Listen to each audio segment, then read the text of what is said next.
We're here at RFD TV, The Ranch, beautiful property here in northern New Mexico, and we're ready for the 2022 Kawasaki press introduction of the all-new KLR 650.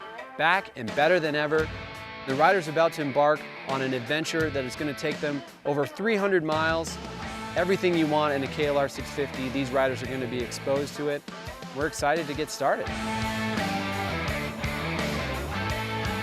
There isn't another new bike at this price point that does as many things as the KLR. You'd have to buy something used to have as wide a range. I think the changes that were made to the chassis really improve how well the bike stays in line. It's more neutral both on-road and off-road. The swing arm pivot is a bigger diameter, the axles are bigger. There's a number of things about the bike that make it a little bit more rigid, so to speak. I think when you ride it, it feels more certain than the old bike did. So that's improvement for sure. On this trip, we've encountered everything from long stretches on the pavement, very silty, dusty sections, two-track, all kinds of really fun terrain. You know, Kawasaki did a great job of showcasing everything this bike can do. A lot of people have probably been wanting fuel injection on that bike for a little while now, and it finally has it. We're at elevation now. We've been varying throughout the last couple days, and the bike hasn't suffered like you would with a carburetor. So, you know, it's a big change. It's a welcome change for people that are really interested in the KLR and want that newer technology that's going to just make it even easier to go farther on the bike.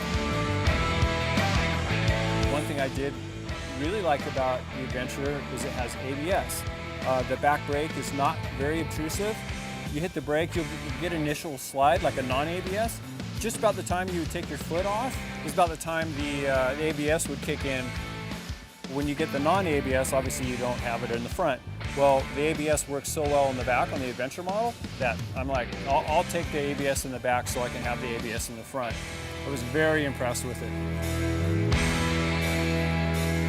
The new dashboard is a welcome addition. You know, it brings it to be a little bit more modern.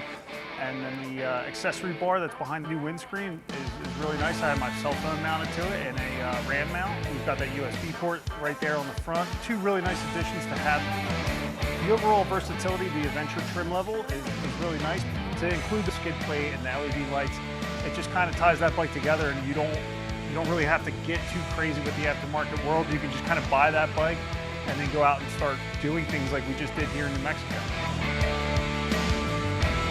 Thank you to Kawasaki for really putting the time and work in to give us a good idea of what this bike can handle and really what it's meant for. You know, we put a lot of miles down, more miles than on any other press launch that I can think of.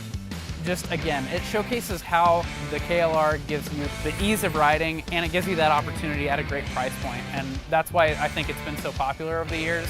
And these incremental changes that have brought it kind of up to where I think it should be for 2022, I think, you know, it's just going to go on being a really great selling bike.